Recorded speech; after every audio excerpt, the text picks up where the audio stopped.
Well, you're welcome to this very interesting conversation with what I'll describe as one of the greatest symbols of what is possible in Africa. We'll be speaking to Aliko Dangote, the richest man in Africa. Thank you so much, Mr. Aliko Dangote, for joining us. Thank you. And like I mentioned, your story really tells us what is possible about Africa. You know, a lot of people see Africa as the poor continent. But then, of course, you are clearly rising up that Forbes rich list. How do you feel, first of all, let's start with that. How do you feel about how you have progressed through this rich list? Well, it is, first of all, exciting, but, you know, we thank God for his favors. And I think it means that, yes, really hard work pays. And, you know, like what I keep saying, really, nothing is impossible. We have quite a lot of opportunities in Africa. You know, Africa is not, it has actually come of age. And I think, you know, the opportunities that we have here in Africa is, I think, second to none, really. So there are possibilities here. The trajectory is on, and we'll keep growing. All right, so you've moved up from, according to Forbes, $16 billion last year, now $25 billion. And the big question is, where do you go from here? We know you've announced some interesting plans to invest in the oil and gas sector in Nigeria. A lot of people saying that is going to be another game changer for you. Talk us through what to expect going forward. Well, what we expect going forward, really, you know, we have a program, really. The program that we have at the moment is trying to grow the, you know, companies that we have, you know, to grow in terms of the group business about 500% in the next 5 years, starting from 2013. So which means this certain trajectory will actually finish by the year 2017. And we think that by the time that we finish 2017, we should have at least a market cap of about $100 billion. So it's a very exciting thing that we're doing. You know, we just started, and I think we're on track. We have a monitoring team that is monitoring exactly what we are doing day by day, and I hope by 2017 we'll definitely reach that $100 billion market capitalization. So this business of growing the business, growing your wealth as a result, is very precise. But can you give us a sense of what that portfolio will look like in the context of this plan that you have? Well, the portfolio is going to be more focused than, you know, before. It means that we are going to have, you know, refinery with petrochemical complex, which will produce oil for not only Nigeria, actually for the West African region and some of the Central African area, where I think we'll be able to have the capacity to deliver petroleum products, and then polypropylene, making tires, you know. And we have also the fertilizer. Fertilizer will be about 2.8 million tons. So this actually will be almost like about 45% of the total group's revenue. The next business will be the cement, which by 2016, we're going to be over 60 million tons in the sub-Saharan Africa. And that will probably make you by far the largest producer in Africa? Yes, by even this year, we'll be the largest producer of cement in sub-Saharan Africa, with 40 million tons by this year. But then, when you look at it also, we're doing massive backward integration. For example, we're saying that in the next 4 or 5 years, there will not be any sugar imports into Nigeria. So that means we have to grow about 1.5 million tons. But the 1.5 million tons, you also have, you know, cogeneration, which is power. You have to have ethanol. You have to have biocompost, which is like organic fertilizer. We'll have animal feed. You know, so on, you know, almost about 6, and molasses, almost about 6 products out of the sugar, then the sugar. But what is more interesting is the amount of jobs we are going to create, because we are also doing rice. We are targeting almost in the next 5 years to do 1 million tons of rice. This will make us to actually employ about 200,000 additional, you know, workers. And that is really more exciting than even making the, you know, the money. All right. So I think we'll be able to at least be self-sufficient. We will not really require any additional foreign exchange from the central bank wherever we operate, because we're actually doing a backward integration where we're replacing imports with local, this, you know, like what you call import substitution. Right. So that's basically what we are doing. Okay, let's talk a bit about that cement portfolio. Recently, we heard an update about your investment in Kenya, $600 million being invested in a plant there. But I've spoken to a few analysts, and some suggest that, you know, especially your entry into Kenya, maybe a little too late, given the presence of quite a few other players there. In fact, some suggest that the raw material, limestone, may be a challenge for you. How do you react to that? Well, I think that's what they are saying. You know, all along, these same players have actually been deceiving the Kenyan government, telling them that there is actually no limestone. And that's why if you look at it, there is no cement production in Kenya. Very little. It's what you call processing. Because what they do, they import clinker, and they go this and refine, process it and add gypsum to it. And that's it. But what we are trying to do in Kenya is actually now to produce from locally available raw materials. You know, they have, limestone, and then they have, red sand, right, which is, then they have the clay. These three things will be what you use to produce clinker. So are you saying the raw material is not an issue for you? Well, it's not an issue. So far, what we have, we've already have something that will last us for the next 30 years, and we're still prospecting more, right, to see that, yes, it's going to sustain us for the next 45 years. But even 30 years is not bad. Right. You know, the factory is okay. You know, we right, can do the factory and just, cover it up. To them, they can keep saying so. But if they are saying that we're late, why did some of them actually just announce some major expansions? Okay, that so they want to go ahead and do? There is still an opportunity. And so there is still an opportunity, and then, African economy is growing. Right. I mean, you can see in Nigeria, 10, 12 years ago, Nigeria, the total production in Nigeria was actually about less than 2 million tons. And today, Nigeria is 28.5 million tons. And we're adding additional 9 million tons alone this year, Dangote alone. Right. So by end of this year, by July this year, Nigeria will be at about 37 million tons. I mean, that's major achievement. So clearly the growth is happening. It's happening. But as you go across Africa, how welcoming is the rest of Africa to you? A lot of people say Africa is not trading enough with itself, for instance. As you go across the continent, what's your experience? What's happening is that right now we're not actually crossing goods, across. What we are doing is that we're investing money in various African countries. While they need the cement, we go and, it's not that we're exporting cement from Nigeria. But do you see a transition soon? For instance, what you're doing in sugar, do you see a situation where perhaps Nigeria could be exporting into West Africa? No, we have already been exporting to Chad, to Niger. This our near, our neighbors. And we have a bit of challenge going through Republic of Benin, because that's the gateway. We have to go to Benin Republic, go to Togo, and then to Ghana. But see, from our factory up to Ghana is only about 420 kilometers. But the only issue is that, okay, fine, Benin Republic, they want to charge us a tax, which there shouldn't be any tax. But we're working with the government to resolve that issue. Once we resolve that issue, we have 9 million tons market.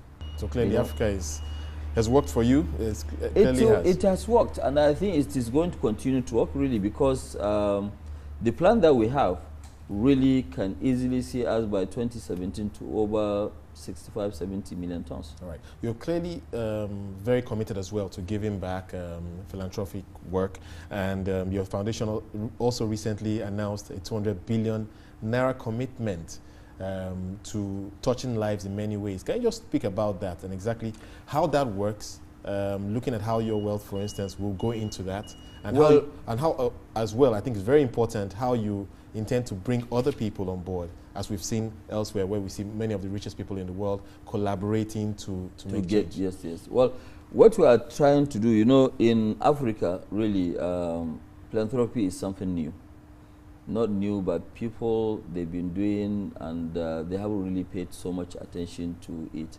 And what we have done now is that, yes, we have this massive trajectory which we are doing in the next 4 or 5 years. And that's why we are not able to give, I'm not able to give so much more than what, I mean, as much as I would have loved to. Because if you look at it, the amount that we've given now, which is an endowment, is $1.25 billion. Yeah. I would have loved to do more, but then we also have Why can't you do more? Well, you know, because we have also our own trajectory. We are growing the business. So what we have done is that we've done this one for at least between now and the next 5 years. And then after 5 years, by that time, we actually will not have any more projects. Then we will do additional endowment. But for now, what we are trying to do, we brought in a lot of other new issues. You know, we want to concentrate more on the same area, which is education, health, nutrition, which is under health also, you know, but there are quite a lot of things that we want to do. We want to build 1,000 bed, you know, state-of-the-art hospital. We're doing a lot of interventions in, you know, school, building business schools, and quite a lot. And now what we want to concentrate is empowering of the women. You know, we have this program which we are doing right now, giving 1,000 women a grant in all the local governments in Nigeria. And, you know, we are now trying to also go back and concentrate in terms of training the youth and also empowering them. Right, but what about the point I made about bringing others? Because the rich, particularly in Africa, they have a bit of a bad name. There's a sense that it's not as philanthropic as we've seen elsewhere in the West. So what about collaborating with others and inspiring others to do more? Well, I think with what we have done, it will inspire others to do more. And people who really don't have, you know, the time and also doing it directly by themselves, most likely we can partner. And we're doing quite a lot. You know, we have this private sector health alliance, which I think it was promoted by Bill Gates. A member there, Aigunu Kwede is there, Jim Obia, you know, is there, and you know, Shola Bora, you know, she's also there, which we try to intervene mainly in the health sector. We're also collaborating with, you know, Bill and Melinda Gates Foundation, which, you know, is quite encouraging. You know, we're doing more in other states. We've now gone to doing Kano, we're going to Bauchi and some few other states. And also to make sure that the polio stuff is successful. You know, there are quite a lot of things that which we really want to do. And you are right. The only thing that we need more partners in Africa. But I'm sure with what we are doing, somebody has to lead anyway. And that's what we are trying to do. You know, once we lead, you will now see some people coming on board to say, hey, okay, fine, look. You see, because the real thing about wealth, what will make you to enjoy it and also be happy that, yes, you are rich, is actually how many lives you can touch. Absolutely. While you are alive, you know, and that's what, you know, I think we need to do. We'll concentrate, we'll give more as God continues to bless us. We also have to pay back, give back to the society. Welcome back to our conversation with Aliko Dangote, Africa's richest man. Thank you so much for staying with us. And we want to talk a bit about your business and what next. We know that in the past there's been a lot of talk about listing in London. And can you just give us an update on that program? Yes, well, we'll list outside Nigeria in London, most likely, you know, but not earlier than, you know, late 2015, beginning 2016. Maybe, you know, we need 2 years more because we have quite a lot of capacity in the cement business to put, you know, this in, you know, consolidation also, you know, because they are all new businesses. So listing has quite a lot of challenges. So it's not good for us to just go and jump into something. We're already listed in Nigeria. It's only the, actually, you know, the second listing that we're trying to do, you know, which is secondary listing in London, which it will happen, but I cannot really see it happening before even 2016. But what would likely be listed? Would it be the cement business or would it be the group? Well, for now, we'll list the cement business, but normally what we do is also another way of sharing the good things with other people. You know, we incubate companies. When they start doing well, what do? We just now go and list them, and then we sell down maybe 20–25%, right, which other people too will own. So everybody will get a share by the time that we give out dividends. Right. So I think these are the areas that we're looking at seriously. Right. But the cement one, we believe, and what we are trying to establish is to establish the most profitable cement business in the world. Well, clearly, by being efficient, by being, having the best technology. Well, the data suggests that already. I mean, clearly, the margins. Other people started this business, maybe 120 years before we even started.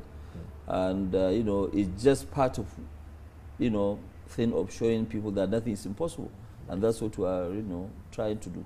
Yes, of course, nothing is impossible. And you've shown that, clearly, particularly over the last 10 years, what you've done across Africa, particularly with the cement business. So let's talk about what drives you. Why are you doing this? You've conquered the cement business in Africa, essentially. And I'm sure now you're moving into the oil and gas sector. Why do you keep doing? We have to keep doing that. This one is not actually for the money, it's also for prosperity. Today, if you look at it, nothing, or nobody, I can say nobody will come outside Africa to come and develop Africa. We Africans are the ones that should be in charge to also develop our own continent. So you feel that sense of calling to do that? Yeah, we have. We do have, quite a lot. There are some areas, if somebody had actually mentioned agriculture to me 5 years ago, I would say that, no, that must have been a bad dream. But, today, we're actually getting a lot, sort of involved into agriculture. And we are going to do that. It's not only for money making, but making sure that, yes, there is prosperity in Africa. Yeah, but looking back, what would you say is that missed opportunity? You've invested in so many areas. We've seen major growth in areas like telecoms, and you're not known to be heavily invested there, for instance. Would you say that was the missed opportunity for you? Well, it was a missed opportunity. We didn't really understand anything, we didn't know anything much about telecom. Nobody knew that they were going to do this. I'm not sure even they knew it was this. They didn't, yes, because I think at that time they even wrote to the government that they are going to run a loss for the next 5–6 years. And that is why, being a service industry, they were not entitled to tax holidays.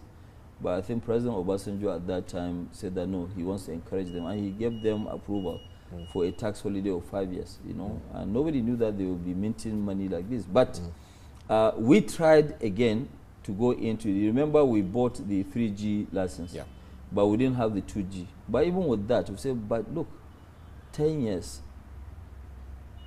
these guys, they've been on.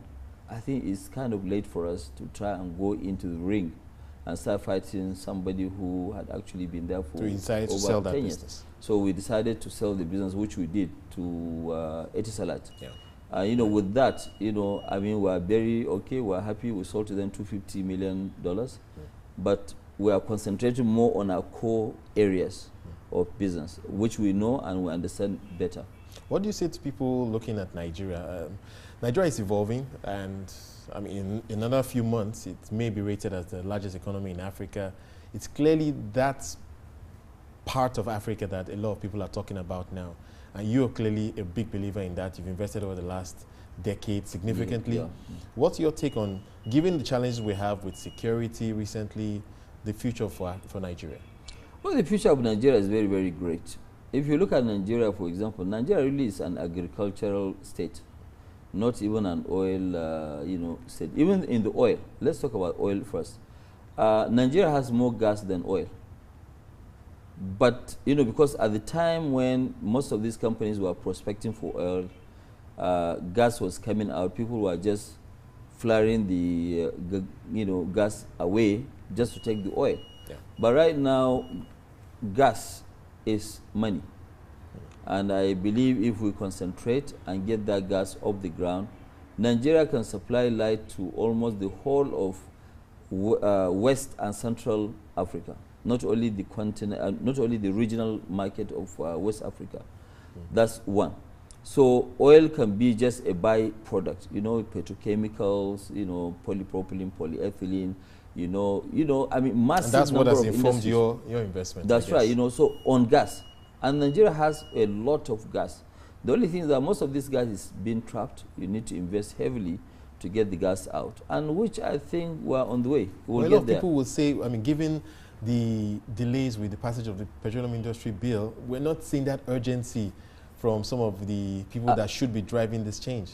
I think that bill will come as we go along, but you know, people who are very, very serious, I can assure you, if they want to, I mean, today, why didn't you wait for the petroleum industry bill to be passed?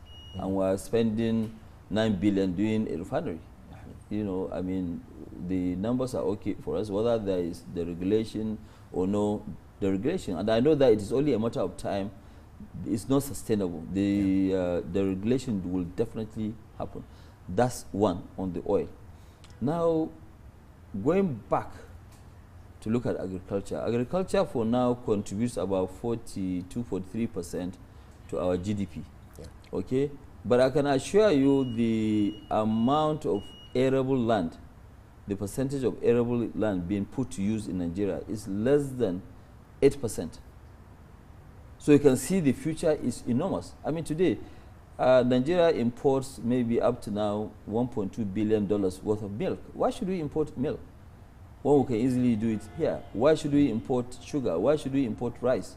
So there are quite a lot that we need to do, even by feeding our people alone, by having what you call food security is good enough. But then, after the 170 million population, you have other 14 West African countries with their own population, which totals up to about 320 million people. I don't think if you can just walk away and leave 320 million market, 320 million people's market. It's a huge market. It's a huge market. But I think what we need to see going forward is to have an inclusive growth. When this growth is coming, okay, whether it's 7 or 8%, but let it be inclusive so that it will trickle down, it won't hang over there. You know, why, yes, it's 7% or 6.7%, where the people below are not feeling the impact of it. Perhaps why your foundation is focusing so much on empowering people. We have to do that. If we want to also live in peace, we need to give something back to people. Absolutely. Yes. Final note for me would be, what next for you? Clearly, Africa, you've started, you've conquered it to a large extent, but will you look outside Africa at all? Is that something that interests you at all? We will look outside Africa, but you know, for now, tell you the truth, the opportunities that we have in the continent in Africa, even people outside Africa, they are looking inwards into Africa. So why should we go elsewhere? We'll go to a place maybe in Asia or somewhere where it makes sense. But anywhere that does not really make sense, we will rather, you know, concentrate in our comfort zone, which we know how to, you know, run here and there, and we'll make things happen. Right. Plus, you know, what I keep saying is that we Africans, if we don't make Africa great, nobody will do it for us. So the challenges of us to remain here and make sure that we do the right thing is what will not allow us to go outside Africa. Not that we are not really looking for, but because there are enormous opportunities here, which I believe we should try, not only for the monetary part of it, but to make sure that we make Africa great. Right, so those enormous opportunities clearly creating wealth for people like you. And just on a final note, your take on the potential for more Africans to perhaps come onto that Forbes list and maybe even challenge you there, because the distance is significant right now, but given the opportunity that Africa presents, with the right opportunity, with the right idea, with the risk-taking initiative that you have shown, perhaps there's an opportunity for more people to climb up that list. I think, you know, in the next couple of years, in the next maybe 10 years, you might actually see more Africans than even people from the Middle East. And I think that is really a great achievement. You know, before, 10 years back, only South Africans. Yeah. You know, then the Egyptians, then now, you know, some of us, you know, from West Africa. But right now you are talking about even Tanzania, you are talking about. So Africa is coming of age, and I think, you know, the number in the next 5 years of Africans on POP's list is going to be very significant, you know, and that one will actually, you know, cause quite a lot of attraction, where you see quite a lot of people will now come in and say, okay, hey, look, something good is happening in Africa. Can we also go and look at the opportunities? Yeah. I mean, today you have even American companies, you know, jumping in here to come and invest. GE, they are investing heavily in Africa because they know the future, they've seen it, and they can actually read where there are opportunities. And that's just really what is happening. IBM, all of them. Mr. Dangote, thank you. Thank you very much for your time. Thank you. Of course, I've been speaking to Aliko Dangote, the richest man in Africa, showing you what is possible in what many are calling the poorest continent in the world. Thank you. Of course, I'm Wale Famirewa. Keep watching CNBC Africa. We're first in business spotlight.